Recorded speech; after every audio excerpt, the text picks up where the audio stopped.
So what's up guys? Tuturuan ko kayo kung paano patayin yung quest na 23.1 ba to? So eto guys, para sa mga cleric dyan na nahihirapan or any class, eto gawin nyo guys, papuntahin nyo siya dito sa dulo. Kasi yung si Pablo babalik yan. Tapos isa-isahin yung patayin. Ayan, babalik yan si Pablo. Ayun. Tapos eto, fast forward na natin hanggang sa mamatay itong mga alagad niya. Ayan. Mabilisan lang.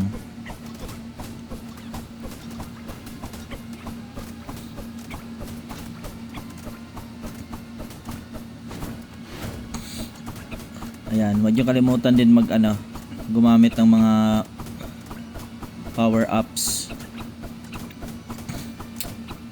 Kita nyo naman guys, 500 lang yung pots ko pero okay lang yan. Makikita nyo mamaya ano gagawin ko.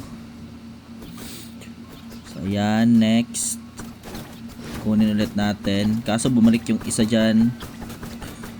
Yan, pinatay ko na lang. Kaya pa naman. Yan.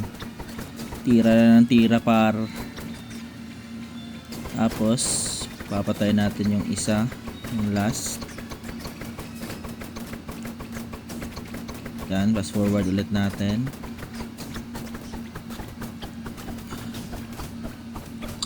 Ayan, so namatay na. Gawin nyo lang, punta kayo dito sa may bato banda, dyan sa dulo, sa may bandang gitna.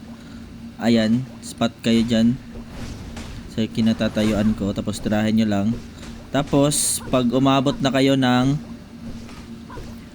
1k na HP, eto gawin nyo pag umabot na sa 1k na HP.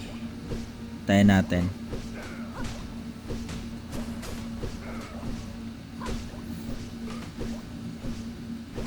Yan, 1-4 na. Tira lang kayo ng tira guys, huwag kayo matakot. Tirahin nyo lang. Bawasan nyo lang.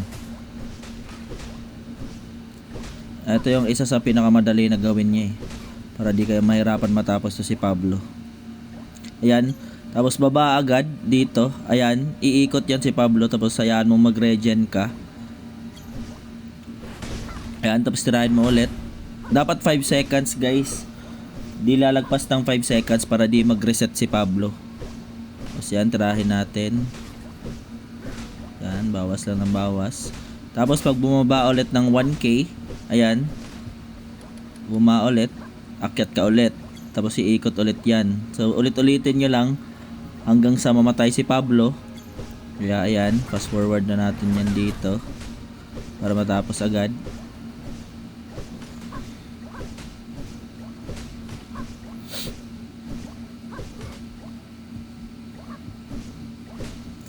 Yan, baba pala muna ulit. Hindi pa naka-fast forward pa pala. It's a prank. Ayan, tira ulit. Ayan, nagbaba ulit sa 1k. Akyat ulit. So ulit-ulitin nyo lang yan guys. Ayan, fast forward natin para matapos ulit. So dito banda guys, para sa mga cleric, para hindi kayo mahirapan sa mga boss na kagaya nito, kasi alam naman natin na lahat ng cleric mababa yung damage. So priority nyo bilhin yung heal. So tingnan nyo mamaya pag naubos yung pots ko. Dahil may heal ako, 100% di mo mamatayan. Ayan, fast forward natin. Yan, paubos na yung pots ko. Tira pa rin ang tira, reset. Basta di lang lumagpas ng 5 seconds. O tapos yan. Yan, 100 na lang yung pots ko.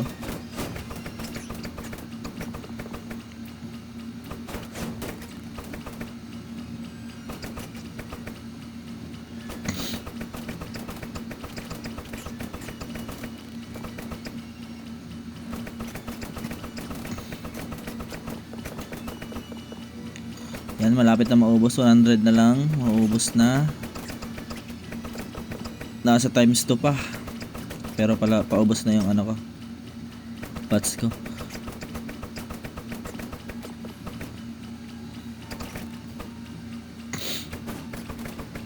Ayan, 30 na lang.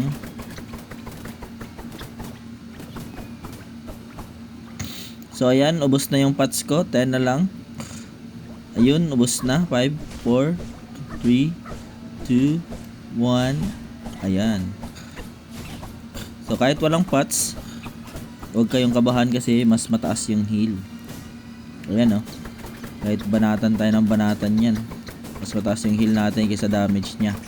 So ipapakita ko mamaya guys kung anong build ko sa Creed, sa Cleric.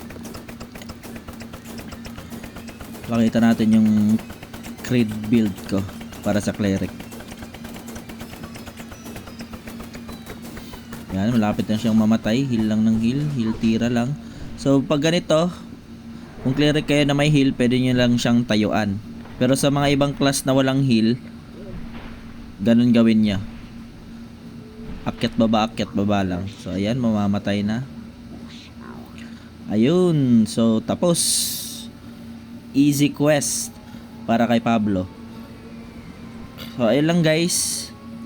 Una, patayin niyo yung mga alagad niya para di kayo mahirapan. Tapos next, punta dyan sa bato. Tapos akyat baba pag napunta sa 1k yung HP mo. So ayan yung build ko sa Creed. 4 sa intelligence para may damage pa rin. Tapos since kailangan natin ng mana tsaka cooldown, kailangan mabilis ng skill, spirit. Max out nyo na yung spirit. 4 lang sa intelligence, tapos sa lahat spirit na.